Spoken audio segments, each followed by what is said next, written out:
Selamat pagi, Bapak, Ibu, Saudara sekalian yang kami kasih dalam Tuhan Yesus Kristus. Selamat berjumpa kembali dengan kami dari Restoration Christian Church di Los Angeles. Saya Harili, Gembala Sidang. Hari ini hari Minggu, tanggal 12 April tahun 2026. Saya akan membahas sebuah topik yang saya beri judul Peace in the Room of Doubt. Damai di tengah-tengah keraguan-keraguan yang ada di dalam hati kita. Nah, saya akan membahas dari Yohanes pasal 20, basicnya diambil dari ayat 19 sampai ayat 31. Ya. Kita mulai dalam doa. Tuhan, kami terima kasih menyerahkan pembahasan firman Tuhan ini ke dalam tangan Tuhan. Tuntun kami mengerti dan menjadi pelaku firman-Mu yang pasti memerdekakan kami di dalam nama Tuhan Yesus. Amin. Kita akan membaca Yohanes 20 ayat 19 sampai 23 saja, 5 ayat. Jadi akan kita lihat di sini, ya. Ketika hari sudah malam, pada hari pertama minggu itu, berkumpullah murid-murid Yesus di suatu tempat dengan pintu-pintu yang terkunci karena mereka takut kepada orang-orang Yahudi. Pada waktu itu, datanglah Yesus dan berdiri di tengah-tengah mereka dan berkata, damai sejahtera bagi kamu. Dia katakan damai sejahtera karena mereka dalam posisi takut, ya. Dan sesudah berkata demikian, ia menunjukkan tangannya dan lambungnya kepada mereka. Murid-murid itu bersukacita ketika mereka melihat Tuhan. Maka kata Yesus sekali lagi, damai sejahtera bagi kamu. Sama seperti Bapa mengutus aku, demikian juga sekarang aku mengutus kamu. Dan sesudah berkata demikian, ia menghembusi mereka dan berkata, terimalah Roh Kudus. Ayat 23. Jikalau kamu mengampuni dosa orang, dosanya diampuni. Dan jikalau kamu menyatakan dosa orang, dosanya tetap ada. Ya, kita akan membahas secara detail. Kita lihat pengertian-pengertian yang ada di dalam hal ini. Kita ubah sikap dan perilaku kita sesuai dengan kebenaran firman Tuhan pagi hari ini. Nah, pembahasan firman Tuhan hari ini akan saya ambil secara keseluruhannya, bukan berhenti pada ayat 23, tapi terus sampai ayat 31. Ya. Saya akan menceritakan sebuah pendahuluan terlebih dahulu. Minggu yang lalu kita merayakan Paskah. Ini Paskah. Waktu setelah Paskah. Artinya ya, 1 minggu setelah itu. Nah, apakah Anda, Bapak Ibu Saudara sekalian, melihat atau Anda sekalian merasakan adanya sebuah perbedaan antara minggu lalu dan minggu ini? Minggu lalu energi kita begitu membara, jantung berdebar-debar, penuh sukacita, begitu excited, penuh dengan sukacita karena kita merayakan hari kebangkitan Juru Selamat kita, Yesus Kristus, yang telah bangkit mengalahkan maut sekali dan untuk selama-lamanya. Dan pekik kemenangan bergema dalam hati kita masing-masing. Haleluya, kan itu perkataannya. Halal Elohim Yehuwa. Terpujilah Tuhan. Haleluya. Ya. Namun hari ini adalah hari yang sesepuh sering sebut sebagai Minggu Sunyi. 1 minggu. Jadi persis minggu yang lalu, sekarang minggu sini disebut Low Sunday. Minggu Sunyi. Sabtu yang lalu, Sabtu Hening. Ini Minggu Sunyi. Adrenalin kita telah memudar. Pakaian-pakaian kita telah kembali tersimpan rapi di lemari sampai waktu yang berikutnya akan kita pakai kembali. Dan bagi banyak kita, beban kehidupan nyata mulai terasa menekan kembali. Paling tidak itu yang dirasakan murid-murid itu di sana. Adrenalin mereka bahkan masih tinggi pada waktu itu karena grup yang menangkap Yesus ini bisa saja kembali untuk menangkap mereka. Nah, ada sebuah metafora yang menggambarkan situasi itu dengan baik. Metafora seperti apa? Stadion yang kosong. Bayangkan sebuah stadion 1 jam setelah pertandingan kejuaraan selesai berakhir, para penonton telah pulang. Lampu-lampu sorot yang benderang mulai dipadamkan satu persatu. Dan yang tersisa hanyalah hembusan angin yang menerbangkan karton-karton popcorn, kalau di Amerika di sini, melintasi deretan-deretan kursi yang kosong. Kemenangan itu memang telah terjadi bagi satu pihak yang menang. Telah tercatat dalam sejarah Yesus telah bangkit. Namun keheningan yang menyusul kemudian dapat terasa begitu berat. Di dalam keheningan itulah kita mendapati para murid dalam kisah di Injil Yohanes pasal 20 yang kita baca sebagian tadi. Kebangkitan itu, Bapak Ibu Saudara sekalian, memang telah terjadi, tidak dapat disangkal. Kubur kosong bukti yang nyata. Kedua Maria, Maria Magdalena dan Maria yang lain pergi ke sana. Petrus dan Yohanes pergi ke sana. Kedua murid dalam perjalanan ke Emmaus telah berjumpa dengan Yesus. Ini facts, kebenaran. Namun bagi mereka, dunia belumlah berubah. Sekalipun Yesus sudah bangkit, penderitaan masih ada, keresahan masih ada, kesusahan masih ada. Para prajurit Romawi masih terus berpatroli pada saat itu. Para pemimpin agama masih menyimpan kemarahan mereka, dan terlebih lagi setelah mereka mengetahui Yesus sungguh bangkit. Yesus memang telah bangkit dan hidup kembali. Namun pintu-pintu rumah mereka masih tetap terkunci rapat. Pertanyaannya, apakah pintu hati kita juga tertutup rapat karena kemarahan kita? Karena masalah yang kita hadapi, karena ketakutan yang sedang bergema di dalam hati kita itu sendiri. Apakah pintu hati ini juga tertutup? Nah, kita melihat Yesus sanggup masuk dalam keadaan pintu terkunci. Yesus juga sanggup masuk ke dalam pintu hati yang tertutup ini untuk menyatakan dirinya, peace be unto you, damai, shalom bagi kalian. Kita seringkali menganggap ruang keraguan. Setiap kita pernah memiliki ruang keraguan. Saya juga demikian. Kita sering menganggap ruang keraguan sebagai sebuah tempat kegagalan. Padahal tidak.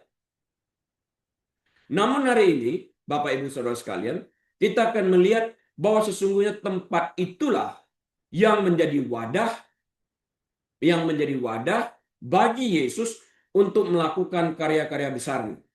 Karya-karya yang terbaik nih. Entah Anda hadir di sini hari ini sembari merasakan cahaya Paskah yang hangat, ataupun Anda hadir di sini dengan perasaan layaknya stadion yang telah kosong.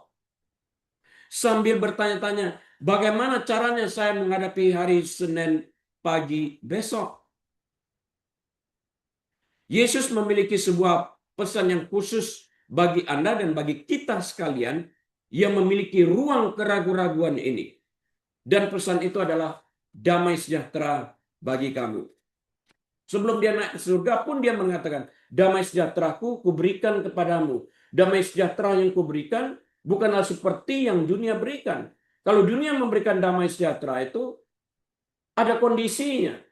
Damai sejahtera yang Tuhan Yesus berikan tidak ada kondisinya sama sekali. Ya. Kita lihat pintu ketakutan yang terkunci rapat ini, di mana para murid berdiam, ada 10 orang di sana pada awalnya. Pada kali pertama Yesus menampakkan dirinya, tidak ada sosok yang bernama Thomas. Ini. Mari kita perhatikan nas kita dalam Yohanes pasal 20 ayat 19 yang kita baca tadi. Kita ulang sekali lagi. Ketika hari sudah malam, pada hari pertama minggu itu, berkumpullah murid-murid Yesus di suatu tempat dengan pintu-pintu yang terkunci, karena mereka takut kepada orang-orang Yahudi. Pada waktu itulah, pada waktu mereka sedang takut, Yesus sudah bangkit. Yesus bangkitnya kan di subuh minggu itu, ini malam. Mereka sedang dalam keadaan ketakutan, pintu terkunci. Pada waktu itu datanglah Yesus dan berdiri di tengah-tengah mereka dan berkata, damai sejahtera bagi kamu. Dia muncul dalam keadaan kondisi mereka sedang dalam keadaan takut. Dia tidak menunggu rasa takut tersebut hilang. Dia datang tepat saat memberikan kata-kata penghiburan, empati, damai sejahtera bagi kamu. Artinya dia mengerti ketakutan itu. Perhatikan latar suasananya. Apapun keadaan kita, coba perhatikan ini baik-baik, konsentrasikan fokus kita sedang membahas firman. Latar belakangnya apa? Suasananya apa? Pintu terkunci. Mengapa terkunci? Takut. Takut kepada siapa? Takut kepada kelompok orang Yahudi yang menangkap Yesus. Siapa tahu orang ini kembali lagi. Saudara Romawi berpatrol, pintu dikunci. Tapi mereka lupa pintu pun bisa didobrak. Kan? Nah, saat itu hari Minggu Paskah. Kabar tentang kubur yang kosong sudah tersebar luas. Maria Magdalena bahkan sudah memberitahu mereka. Aku, kata Maria Magdalena, telah melihat Tuhan. Dia nggak ada urusan dengan kebohongan. Ngapain dia harus bohong? Aku telah melihat Tuhan. Namun, lihatlah para murid itu. Mereka mendapat berita sukacita, berita yang baik. Mereka tidak sedang berada di luar untuk mengadakan pawai perayaan. Mereka bahkan tidak sedang berada di luar untuk berkhotbah. Atau melakukan pelayanan diakonia, menjenguk orang-orang miskin. Tidak sedang dalam keadaan itu. Posisi mereka takut, diam dalam ruangan bersama-sama, pintu terkunci. Oke, mereka sedang bersembunyi kan? Nah, Alkitab mengatakan bahwa pintu-pintu itu terkunci. Kata aslinya dalam bahasa Yunani menyiratkan bahwa pintu-pintu itu bahkan sudah dikunci dengan palang. Saya masih ingat dulu di tahun 50-an begitu, kalau di rumah, kalau pintu sudah ditutup, ada palangnya yang menutup. Paling tidak demikian suasana di Padang pada waktu itu. Ya. Terkunci dengan palang karena mereka merasa takut. Itu security. Mereka secure pintu itu supaya tidak didobrak, paling tidak begitu pengertian mereka, ditutup dengan palang pintu.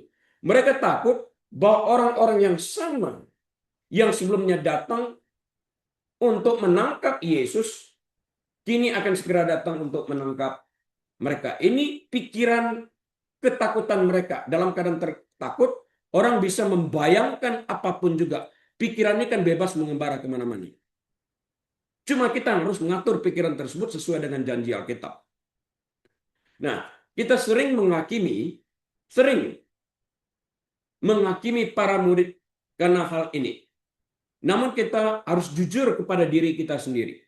Kita semua tanpa pengecualian memiliki ruang-ruang terkunci di dalam kehidupan kita masing-masing. Ruang terkunci apapun itu, setiap daripada kita pasti memilikinya. Ruang terkunci adalah tempat di mana Anda menarik diri dan berlindung ketika beban hidup terasa terlalu berat. Saya banyak pelayanan konseling. Saya lihat orang-orang yang sedang memasang palang pintu. Sulit banget. Kadang-kadang perlu bagi saya beberapa saat sampai mereka crack open untuk saya bisa masuk menjenguk ke dalamnya. Bisa jadi itu adalah ruang terkunci yang bernama kecemasan, ketakutan, di mana Anda mengunci rapat-rapat pintunya demi menghindari segala kemungkinan buruk. Tadi mereka takut orang Romawi masuk, mereka takut orang yang menjemput Yesus ini juga akan menjemput mereka. Segala perkataan what if, bagaimana jika, yang mungkin terjadi di masa depan. What if this happens? What if this happens? Bagaimana jika ini terjadi? Bagaimana jika ini terjadi? Yang lalu kita belajar dan kita hadapi pada saat itu. Bisa jadi itu adalah ruang terkunci bukan hanya yang bernama kecemasan, juga dapat terjadi ruang terkunci yang bernama kedukaan. Di mana Anda duduk dalam kegelapan, di mana Anda menutup diri, maksud saya, dari siapapun, karena rasa sakit akibat kehilangan terasa terlalu berat untuk dibagikan kepada orang lain. Ini ruang terkunci yang bernama kedukaan. Yang pertama tadi ruang terkunci bernama kecemasan, yang kedua ruang terkunci bernama kedukaan, dan yang ketiga ruang terkunci yang bernama kegagalan. Di mana Anda duduk dalam kegelapan dan memutar ulang kembali kesalahan-kesalahan Anda, kekurangan-kekurangan Anda, berulang kali tanpa henti dan tanpa solusi. Anda mengundang pikiran-pikiran tersebut untuk mengontrol apa yang harus Anda lakukan. Orang itu menjadi paralyzed, lumpuh untuk dapat berpikir. Mundur sejenak agar kita dapat memperhatikan apa yang terjadi sebetulnya. Watch your thoughts. Perhatikan alam pikiran yang bergerak itu seperti kita memperhatikan awan yang bergerak berjalan dan kita tidak berada di dalam awan, tapi kita menyimak, memperhatikan, mengobservasi. Kita harus mengobservasi ketakutan itu datangnya dari mana. Agar kita dapat melakukan penyesuaian dan tidak melakukan seperti saat munculnya. Masalah muncul karena sesuatu kita keluar bukan berdasarkan jalan yang sama yang menimbulkan masalah tersebut, tapi dari jalan yang lain. Para murid saat itu berada di dalam sebuah ruangan yang kita sebut sebagai ruangan keraguan dan ruangan ketakutan pada waktu itu. Mungkin nggak Yesus itu tidak bangkit? Jelas Yesus untuk mengerti ketakutan mereka, keraguan mereka, maka dia menunjukkan pertama kali kepada 10 orang tanpa Thomas ini bekas lukanya di tangan maupun di lambungnya. Ya. Mereka sudah memiliki informasi yang cukup bahwa Yesus hidup, namun mereka belum mengalami kenyataan itu secara langsung. Mereka sedang menjalani hidup di dalam celah yang memisahkan antara janji dan kenyataan. Kami belum melihat. Kenyataannya belum tahu. Ini yang Yesus katakan kepada Thomas nantinya. Berbahagialah mereka yang percaya sekalipun tidak melihat. Ini perkataan percaya ini menjembatani antara keraguan karena belum melihat dan kenyataan iman yang nantinya akan kita buktikan ada. Nah, iman itu menjembatani ini. Dan kemudian sesuatu yang ajaib pun terjadi. Tanpa, saya ulang, tanpa menggunakan kunci, tanpa mengetuk pintu, dan tanpa undangan, Yesus tiba-tiba berdiri di tengah-tengah mereka. Karena tubuhnya sudah sempurna, dia dapat lewat begitu saja. Demikian juga waktu rapture, tubuh kita disempurnakan supaya kita dapat bertemu dengan Tuhan di awan-awan. Saya di waktu yang lalu, di tahun 80-an, pernah mendengar seorang hamba Tuhan yang mengkhotbahkan ini, Yesus yang muncul di tengah-tengah pintu terkunci, dia menerjemahkan, oh Yesus masuk melalui jendela. Come on. Ngapain orang kunci pintu tapi buka jendela? Padahal kalimat jelas karena mereka takut. Nggak ada sesuatu yang seperti itu. Anda mengecilkan glorified body, tubuh yang telah disempurnakan, dimuliakan ini. Yesus masuk. Dia tidak menunggu. Yesus tidak menunggu sampai mereka berhasil menata kembali diri mereka sampai ketakutan dan keraguan mereka hilang. Tidak. Dia menjumpai mereka pada posisi mereka. Dia tidak menunggu sampai mereka keluar dari persembunyian mereka. Tidak. Dia justru menerobos masuk ke dalam ketakutan mereka.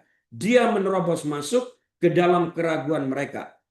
Dan kata-kata pertama kali yang diucapkannya adalah damai sejahtera bagi kamu. Dia tidak pernah mengucapkan waktu bertemu, di mana kalian pada hari Jumat? Kan bukan seperti itu. Mengapa kalian tidak mempercayai Maria? Kan bukan seperti itu. Kata-kata yang keluar justru dari mulutnya, damai sejahtera bagi kamu. Ini kan bertepatan dengan keraguan dan ketakutan mereka.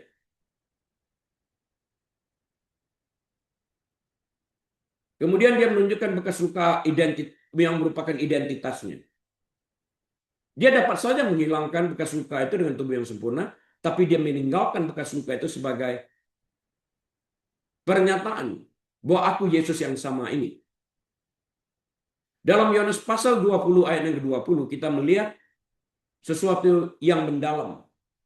Dan sesudah berkata demikian, damai sejahtera bagi kamu, itu tadi, ia menunjukkan tangannya dan lambungnya kepada mereka. Murid-murid itu bersukacita ketika mereka melihat Tuhan. Lihat ini konteks kalimat yang menyambung ayat 19 ini. Mereka dalam ketakutan, dalam keraguan di sini kan. Mereka hanya mendengar dari Maria. Petrus juga datang ke sana. Kuburnya kosong. Tapi belum lihat kenyataannya, belum melihat yang aslinya. Yesus cuma mengatakan terhadap ketakutan dan keraguan mereka damai sejahtera. Dan kemudian dalam konteks ini, dalam konteks kalimat damai sejahtera ini, sesudah berkata demikian, damai sejahtera ini, ia Yesus menunjukkan tangannya dan lambungnya kepada mereka. Lihat, kamu ragu, kamu takut, ini aku yang sama loh. Itu pernyataannya. Murid itu kemudian bersukacita ketika mereka melihat Tuhan. Artinya aku Yesus yang sama, bukan yang lain loh ini. Seperti yang diberitakan orang di luar. Dia nggak bangkit. Enggak, dia bangkit. Mengapa Yesus memperlihatkan bekas-bekas lukanya kepada mereka? Harus kita jawab pertanyaan ini. Mengapa ia memperlihatkan bekas-bekas lukanya? Jadi kalau membaca Alkitab, ajukan pertanyaan dan jawab. Menjawab harus menemukan jawabannya di dalam Alkitab itu sendiri. Dalam tubuh yang telah bangkit dan dimuliakan, Yesus sebenarnya bisa saja menampakkan diri sebagai sosok yang tanpa cacat dan tanpa celah, tanpa noda. Lubang-lubang itu bisa tertutup pulih kan? Namun Yesus memilih dan tetap mempertahankan lubang-lubang pada tangannya serta luka pada lambungnya. Tetap dipertahankan sebagai otentisitas. Yang otentik. Bahwa dia yang sama, yang tidak berubah. Ia memperlihatkan bekas luka-lukanya karena bekas luka adalah bukti nyata dari kasihnya. Bukti nyata dari apa? Dari kasihnya. Yesus seolah berkata, damai sejahtera yang kuberikan kepadamu, damai sejahtera yang kuberikan kepadamu ini bukanlah damai yang murahan, bukan. Ini bukan sekadar damai yang berbunyi, ya nggak usah cemaslah tentang apapun yang kalian rasakan. Bukan seperti itu. Ini adalah damai yang lahir dari sebuah kemenangan yang diraih melalui penderitaan. Bagi para murid, bekas-bekas luka itu merupakan bukti bahwa pribadi yang berdiri di hadapan mereka adalah Yesus yang sama, bukti yang otentik, yang sanggup menghilangkan keraguan-keraguan mereka. Sosok yang telah mengasihi mereka, menderita, bahkan rela mati bagi mereka dan signature-nya adalah bekas luka ini. Ketakutan mereka berubah saat itu juga menjadi sukacita. Bukan karena keadaan mereka telah berubah, bukan. Pintu masih terkunci. Mereka masih berada di dalam ruangan yang terkunci rapat.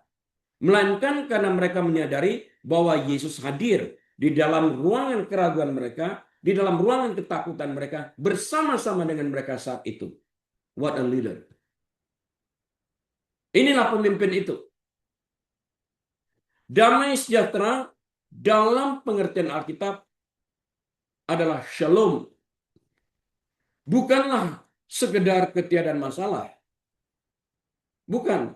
Keraguan, ketakutan mereka ada. Shalom. Shalom hadir pada waktu masalah itu ada.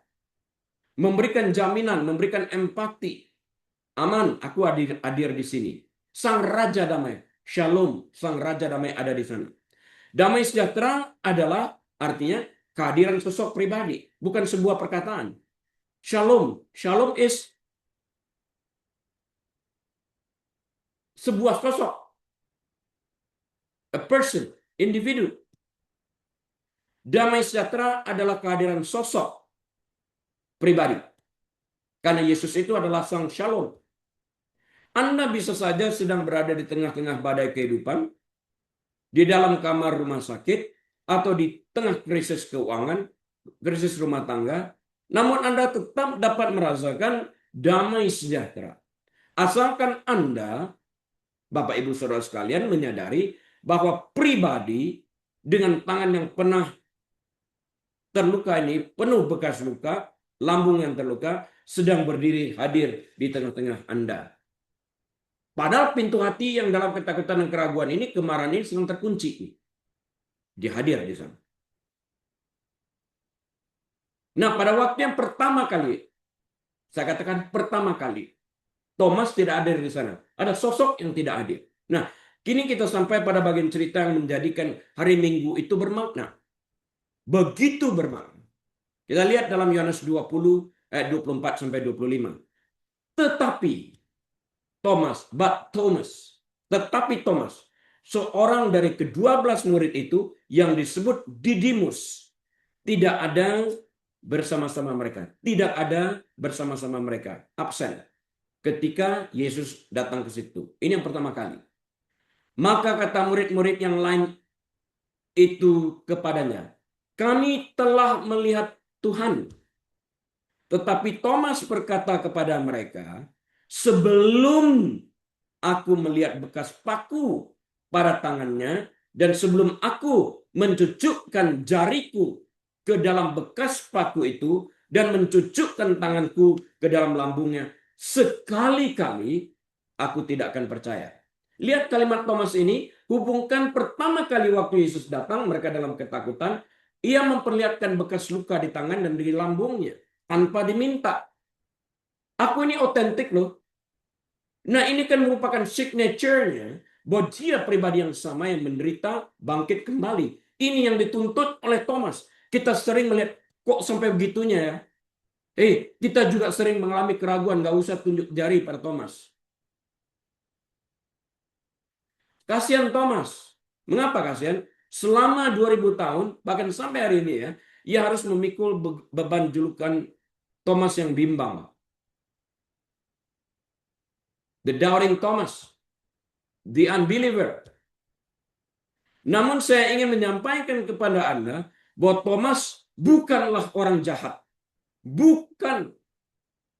Sekali lagi, Thomas bukanlah orang jahat. Ia hanyalah seorang pria yang kebetulan melewatkan pertemuan tersebut. Tidak hadir di sana. Coba renungkan. Yuk kita renungkan sama-sama. Mengapa Thomas tidak berada di sana? Kita tidak tahu pasti karena Alkitab tidak menceritakannya kepada kita. Tapi saya hari ini secara pribadi menduga, ini dugaan saya. Thomas adalah tipe orang yang memproses rasa sakitnya dalam kesendirian. Dia ingin mengambil me time untuk memproses. Yesus ini disebut Raja, Tuhan, Mesaya. Dia bertanya, Yesus katakan, ke tempat aku pergi engkau tidak dapat datang. Thomas katakan, mengapa engkau katakan itu? Tunjukkan kami jalannya. Masa kamu nggak tahu siapa aku setelah 3 tahun bersama-sama dengan aku? Akulah jalan kebenaran dan hidup, Yesus katakan. Di sini dia masih cernakan itu semuanya. Dia tidak hadir di sana. Dia mencoba mengertikan, memproses semuanya ini. Ketika Yesus wafat, ke-10 murid lainnya berkumpul bersama ini pada hari Minggu itu. Thomas justru pergi mengambil waktu kesendirian berjalan, mencoba mencernakan apa yang baru dialami sejak hari Jumat dan sekarang Minggu. Ia pergi menyendiri untuk merenungkan isi pikirannya. Dia missing sesuatu yang penting pada waktu itu hadir.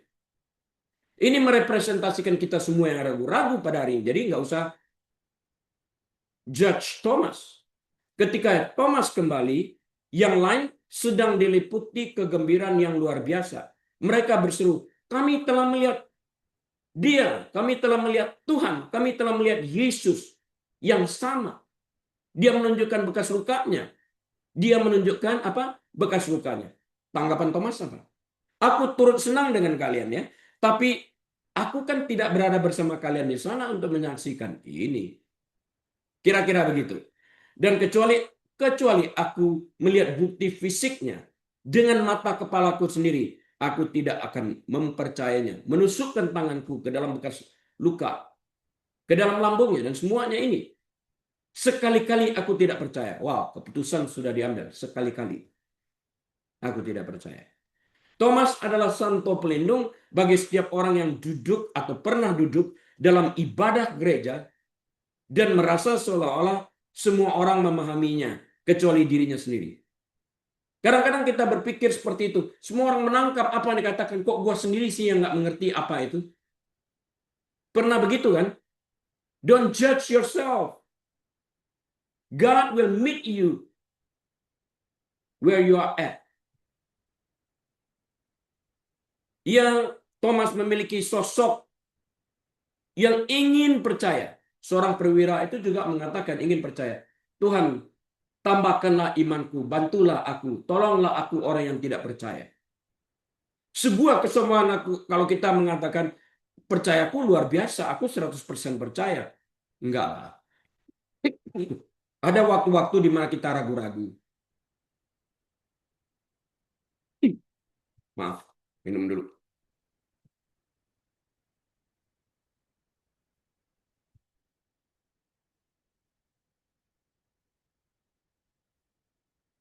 Jadi Thomas mewakili sosok yang ingin percaya. Namun akal budi atau traumanya berkata, wait a second, tunggu dulu. Hidup itu berat. Orang-orang meninggal. Impian-impian hancur berantakan. Bagaimana mungkin hal ini benar? Sekalipun mereka berkata kami telah melihat Tuhan. Ada keraguan di dalam hatinya. Thomas tidak menginginkan agama yang sekadar biasa-biasa saja. Ia menginginkan sesuatu bukti yang nyata. Ia tidak menginginkan hantu ataupun sekadar metafora. Ia menginginkan Yesus yang pernah menumpahkan darahnya yang ia lihat tersalib. Mati dikuburkan. Nah, apakah kisah Thomas berhenti di sana? Enggak. Allah itu adalah Allah yang selalu memberikan kesempatan. Saya nggak terlalu setuju dengan God of the second chance. Karena setelah itu berhenti, enggak. Setiap kali kita jatuh, Allah itu tetap memberikan kesempatan selama kita datang dan mengakuinya dan bertobat. Bukan berhenti pada the second chance. Perhatikan apa yang terjadi selanjutnya. Genap 1 minggu, berlalu 8 hari tepatnya.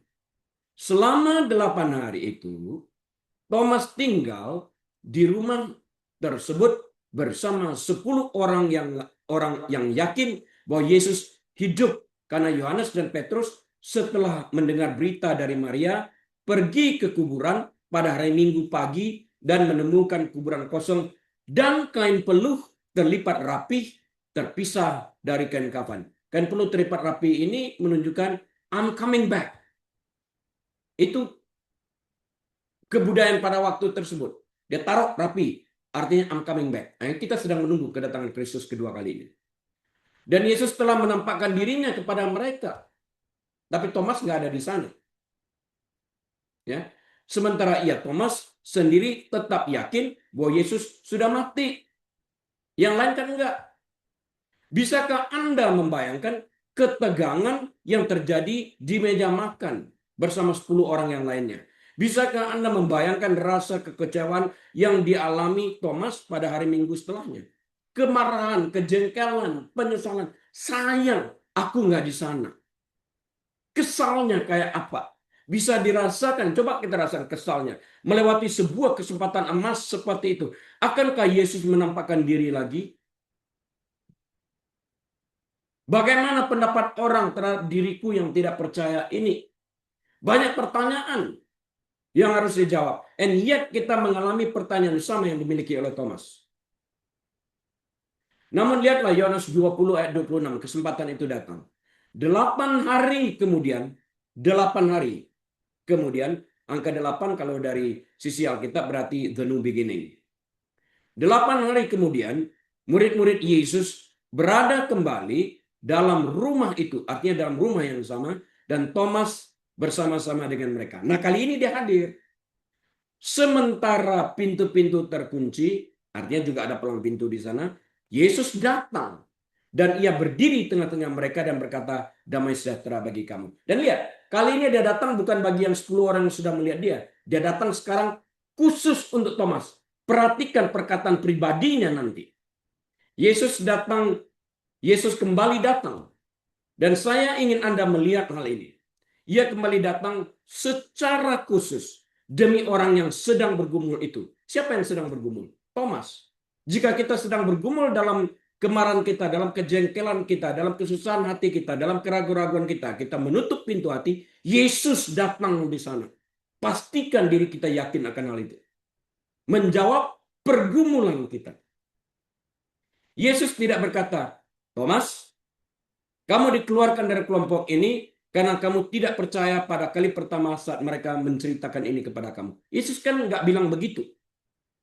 Ia tidak mencomok, ia juga tidak mencemooh keraguan Thomas. Dia tidak menghakimi. Manusia yang menghakimi. Berapa sering? Ya, lu seperti Thomas yang tidak percaya. Gampang sekali menggunakan kata-kata seperti itu.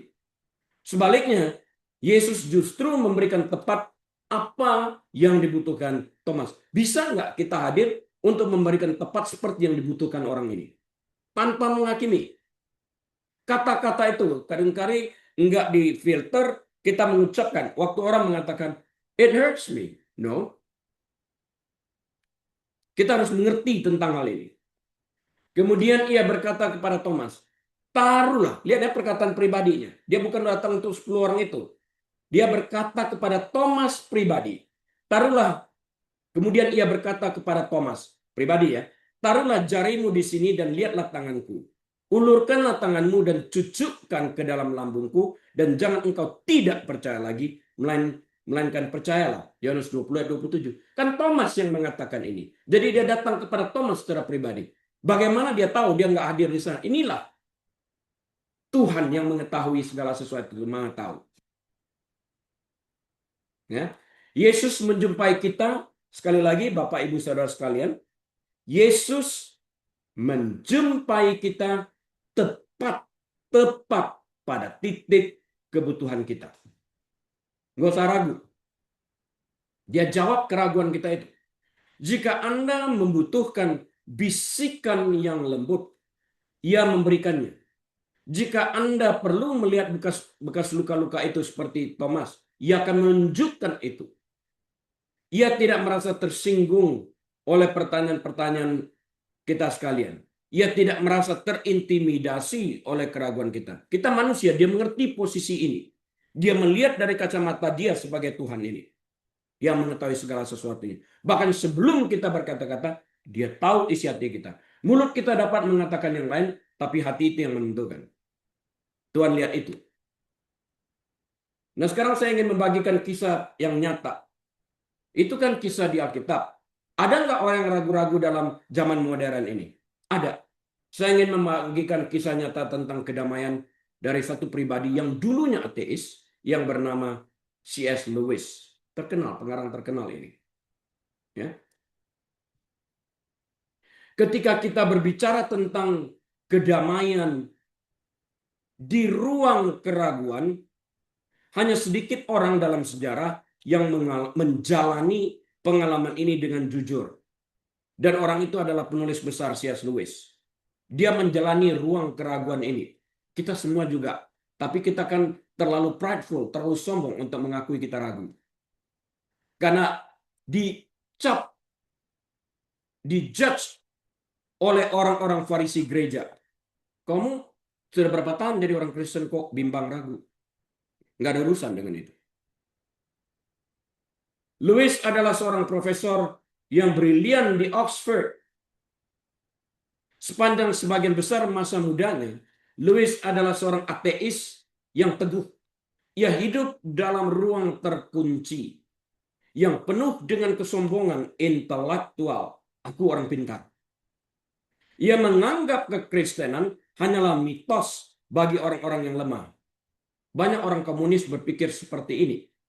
Namun, melalui pengaruh teman-temannya dan pencariannya sendiri, ini usaha yang tak kenal lelah akan kebenaran, ia akhirnya terhempas masuk ke dalam iman. Jangan sampai kita tidak mengenal kebenaran, tapi menolak untuk mencari kebenaran tersebut. Kita harus mencari sampai kita bertemu. Ia pernah berkata, artinya Lewis pernah berkata, dalam pernyataan yang sungguh terkenal. Ia mengatakan seperti ini, bahwa ia dibawa masuk ke dalam kerajaan Allah sambil menendang-nendang, sambil meronta-ronta, penuh rasa keberatan, dan mengarahkan pandangannya ke segala arah demi mencari celah untuk melarikan diri. Mencari celah untuk melarikan diri. Tahu siapa mencari celah untuk melarikan diri ini? Yunus. Kalau ingat ceritanya. Ya. Namun ruang keraguan terbesarnya, ruang keraguan terbesar C.S. Lewis justru datang belakangan dalam hidupnya, bukan saat dia menjelang menjadi orang Kristen. Nanti setelah dia menjadi orang Kristen. Seperti kita sekalian, ruang keraguan kita muncul setelah kita menjadi orang Kristen dan mengikuti Tuhan sekian lama. Perhatikanlah itu. Benar apa salah? Jawabannya benar. Saya paling tidak seperti itu. Saya nggak tahu kalian. Setelah bertahun-tahun menjadi pembela iman yang gigih, faith defender, apologet. Setelah bertahun-tahun menjadi pembela iman yang gigih, istri tercintanya yang bernama Joy Davidman meninggal akibat menderita kanker. Louis sangat terpukul. Pada masa itu, Louis menulis sebuah buku yang berjudul A Grieve, Observe, mengobservasi grievances ini, mengobservasi keberdukaan itu. Artinya dia berada di luar duka itu untuk melihat duka itu sendiri. Di dalamnya, di dalam buku ini, Louis mengakui bahwa ketika Louis berdoa, rasanya seolah-olah, ada perkataan seolah-olah ya, rasanya seolah-olah Tuhan telah membanting pintu, menghempas pintu, tepat di depan mukanya, tepat di hadapannya, dan menguncinya dari dalam.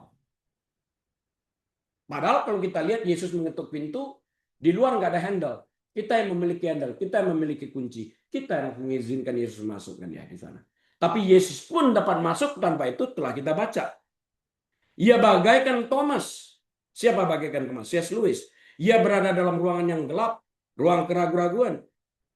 Ia bertanya, di manakah sukacita Paskah itu sekarang? Di mana sukacita Yesus yang telah bangkit itu sekarang? Di mana? Itu pertanyaan dari C.S. Lewis. Namun Lewis tidak berhenti mencari. Ia tidak meninggalkan ruangan itu. Ia tetap tinggal di dalam ruang terkunci tersebut bersama segala pertanyaannya. Dan pada akhirnya dalam usahanya berkutat dengan segala macam ketakutan, keraguannya ini. Dan pada akhirnya kedamaian Kristus kembali menembus masuk di tengah-tengah pintu yang terkunci erat rapat ini. Lewis menyadari bahwa Tuhan sebenarnya tidak sedang membanting pintu. Tuhan tidak sedang menghempaskan pintu. Tuhan hanya sedang berdiam diri karena Lewis berteriak terlalu keras sehingga Lewis tidak dapat mendengar suara Tuhan. Karena suara hati kita begitu kencang, begitu ribut menolak Yesus ini. Sehingga kita tidak mendengarkan suara Tuhan. Kenapa aku nggak dengarkan suara Tuhan? Itu ya sering saya dengar. Ya karena suara hati kamu lebih kencang. Lewis menemukan bahwa iman, saya ulang ya, ini perkataan Lewis. Lewis menemukan bahwa iman bukanlah ketiadaan keraguan, melainkan sebuah keputusan untuk tetap mempercayai Tuhan di tengah-tengah keraguan yang ada. Jadi dalam perjalanan kita sebagai pengikut Tuhan, keraguan itu tetap ada. Bukan berarti kita tidak beriman. Ya, kita tetap mempercayai Tuhan. Yang lalu saya berbicara antara Jumat, di mana Yesus disalibkan, dan Minggu Yesus bangkit, jembatannya adalah hari Sabtu. Tidak ada hari Minggu tanpa melewati hari Sabtu. Sabtu yang sunyi, Sabtu yang hening. Tidak ada yang berbicara. Allah Bapa tidak, Allah Putra tidak, Allah Roh Kudus tidak, malaikat tidak. Harus tunggu sampai Minggu. Harus tunggu satu kali lagi matahari terbenam sebelum matahari terbit di hari Minggu. Ini masa-masa yang sulit selama hari Sabtu, masa penantian. Belum ada jawaban. Kita hidup dalam ketakutan. Kita hidup dalam ketidakpastian. Kita hidup dalam keraguan-raguan hari Sabtu. Itu yang lalu saya bicarakan. Ini saya lanjutkan di sini. Ya. Tetap di dalam keraguan itu percaya kepada Tuhan. Ya. Lewis menemukan sekali lagi bahwa iman bukanlah ketiadaan keraguan, melainkan sebuah keputusan untuk tetap mempercayai Tuhan, bahkan ketika ruangan di sekelilingnya terasa gelap gulita dan tanpa harapan. Ia beralih dari sikap aku harus tahu menuju sikap Tuhanku dan Allahku. Berserah. Aku harus tahu. No, you don't need to know everything. Just need to surrender. Ya Tuhanku dan Allahku. Seperti yang dikatakan Thomas. Jadi, itu yang dilakukan C.S. Lewis. Nah, kita harus menjaga sukacita yang ada ini saat kehidupan kembali normal. Saat Yesus telah bangkit. Hari-hari biasa kita lalui kembali. Sebagai penutup, kita perlu membahas titik fokus kita. Nah, titik fokus pagi hari ini kita bicarakan.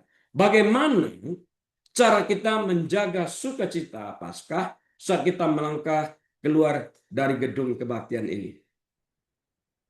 Saat kita kembali ke kehidupan nyata, realitas kehidupan. Apa yang terjadi saat kita kembali ke kehidupan nyata, kepada realitas kehidupan keseharian kita? Para murid akhirnya diutus keluar dari ruangan itu. Kalau enggak, selamanya mereka terkunci dan hidup dalam ketakutan dan keraguan ini. Hanya karena anjing menggonggong bukan berarti kita nggak usah keluar rumah. Dalam ayat 21, Yesus berkata, sama seperti Bapa mengutus aku, demikian juga sekarang aku mengutus kamu. Artinya tinggalkan tempat ini. Kita tahu Thomas yang ragu-ragu itu kemudian pergi ke India dan memberitakan firman di sana. Patungnya didirikan sebagai tanda penghormatan kepada Thomas yang datang ke India ini. Damai sejahtera dari Yesus tidak dimaksudkan untuk menahan mereka tetap berada di dalam ruang itu. Melainkan dimaksudkan untuk memperlengkapi mereka agar berani melangkah keluar. Sekarang mereka memiliki damai. Dan what next? Keluar. Dengan damai itu. Janji itu. Yesus menyertai. Berikut ini Bapak Ibu Saudara sekalian. Ada 3 cara singkat untuk menjaga damai sejahtera Paskah di dalam kehidupan keseharian kita. Mungkin lebih, tapi saya akan membahas 3. Yang pertama, berhentilah menyembunyikan bekas luka kita.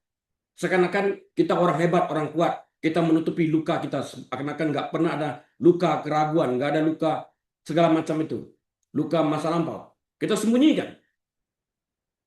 Dikatakan berhentilah menyembunyikan bekas luka kita. Dunia tidak sedang mencari orang-orang yang sempurna. Mereka mencari orang-orang yang telah dipulihkan, mengerti, dan dapat membagikan pengalaman mereka kembali. Ketika kita bersikap jujur mengenai pergumulan dan keraguan kita, kita membuka ruang bagi Yesus untuk hadir dan berkarya. Damai sejahtera tumbuh di atas tanah kejujuran. Damai sejahtera tumbuh di atas tanah kejujuran. Tuhan, aku betul-betul ragu-ragu ini untuk tetap percaya kepadamu, Tuhan. Kita jujur mengakui luka-luka kita ini. Yesus akan bekerja di sana. Karena kita sekarang jujur, terbuka. Jangan seperti orang Farisi. Apakah menurut engkau, Yesus, kami juga buta? Yesus jawab, karena engkau menyangka engkau melihat, tetaplah dosamu. Coba engkau akui engkau buta. Engkau enggak bersalah terhadap hal itu. Akan diberi penglihatan yang baru kepadamu. Yang kedua, yang pertama tadi berhentilah menyembuhkan bekas luka itu. Yang kedua, tetaplah berada dalam komunitas. Thomas melewatkan berkat yang pertama karena ia tidak sedang berkumpul bersama jemaat. Ia ingin menyendiri, bergumul sendiri, tidak ingin membagikan keraguannya kepada yang lain untuk saling mendukung, menguatkan. Padahal itulah konsep Alkitab. Saat kita sedang dilanda keraguan, godaan yang muncul adalah menarik diri dari gereja dan dari teman-teman seiman. Itu godaan yang terbesar. Bahkan dari dunia konseling. Jangan lakukan itu. Tetaplah berada di dalam ruangan itu. Mujizat itu seringkali terjadi justru saat kita sedang berkumpul bersama-sama. Yang ketiga, dengarkanlah hembusan napas itu. Yang pertama tadi, berhenti menyembunyikan bekas luka. Yang kedua, tetap berada dalam komunitas. Yang ketiga, dengarkan hembusan saat Yesus mengatakan terimalah Roh Kudus, ya. Dalam ayat 22, Yesus menghembusi mereka dan berkata, terimalah Roh Kudus. Setiap pagi, Bapak Ibu Saudara sekalian, sepanjang minggu ini dan setelah itu, saat kita terbangun dan merasakan beratnya beban dunia, keadaan realitas yang nyata, tekanan-tekanan ekonomi, tekanan di kantor, tekanan dalam rumah tangga dan sebagainya, ambillah napas dalam-dalam dan katakan, ingat, Yesus exhale, Yesus mengembus, kita inhale. Kita tarik napas dalam-dalam dan kita katakan, Tuhan, aku menerima Roh-Mu yang kudus ini. Aku menerima damai sejahtera-Mu untuk hari ini. One step at the time. Saya ingat istri saya berdoa dulu, hari ini aja Tuhan bantu aku. Besok ulang lagi, hari ini aja Tuhan bantu aku. One step at a time. Sebuah taktik yang baik. Kesimpulan apa? Tuhanku dan Allahku, ini kesimpulan Thomas. Dia tidak mencucukkan jari, tapi waktu Yesus menantangnya pribadi, Thomas, masukkan tanganmu ke bekas lukaku, cucukkan tanganmu ke dalam lambungku. Thomas tidak melakukan itu, dia berlutut dan mengatakan, ya Tuhanku dan Allahku. Itu kesimpulannya. Kisah ini berakhir dengan pengakuan yang paling dahsyat dalam perjanjian baru. Thomas menatap bekas-bekas luka itu. Ia merasakan kehadiran Sang Juru Selamat. Dan ia bahkan tidak perlu lagi menyentuh luka-luka tersebut. Ia hanya berlutut dan berseru, ya Tuhanku dan Allahku, ayat 28 dari Yohanes 20. Yesus tidak menyembunyikan luka-lukanya. Dia menunjukkan. Dia bisa menghilangkan tadi saya katakan. Tapi dia ingin menunjukkan otentisitasnya. Luka bekas keterlukaan masa lampau itu tetap akan selalu ada. Itu otentik. Tapi saat kita disembuhkan, kita tidak dapat dipengaruhi lagi oleh keterlukaan tersebut. Tapi itu menjadi sebuah sejarah di dalam kehidupan kita. Kemudian Yesus mengucapkan sesuatu secara khusus bagi Anda dan saya, artinya bagi kita sekalian, 2000 tahun kemudian, hari ini, ayat 29 dari Yohanes 20, Yesus mengatakan begini, karena engkau telah melihat aku, maka engkau percaya.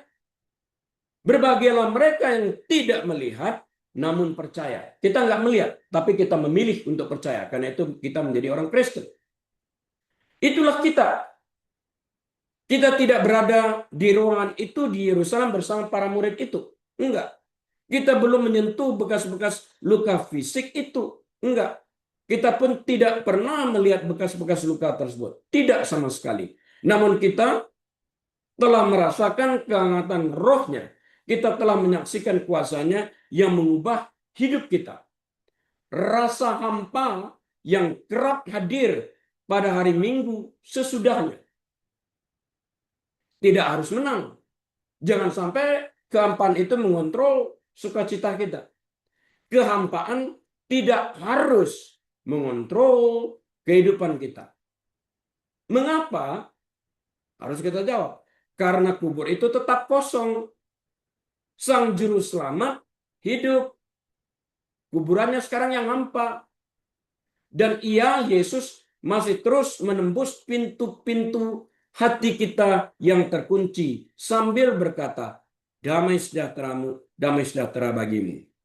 Jangan takut akan keraguan-raguanmu. Bawalah saja keraguan itu kepada Yesus yang memiliki bekas-bekas luka sebagai bukti bahwa ia sanggup menanganinya. Amin. Mari kita berdoa. Tuhan Yesus, hamba-Mu telah selesai berbicara. Biarlah Engkau terus menembusi pintu-pintu ruang tertutup dari pintu keraguan kami. Ruangan keraguan kami, ruang ketakutan kami. Ruangan apapun itu, tembusi Tuhan. Engkau berbicara, Engkau meyakinkan kami, sehingga kami menerima damai sejahtera-Mu hari lepas hari dan bergerak maju bersama dengan Engkau yang mengutus kami. Mari kita angkat kedua tangan kita dan buka pintu hati kita. Terimalah berkat Tuhan. Tuhan memberkati engkau dan melindungi engkau. Tuhan menyinari engkau dengan wajahnya dan memberi engkau kasih karunia. Tuhan menghadapkan wajahnya kepadamu dan memberi engkau damai sejahtera. Tuhan membuat engkau menjadi kepala, bukan ekor. Naik terus, tidak pernah turun.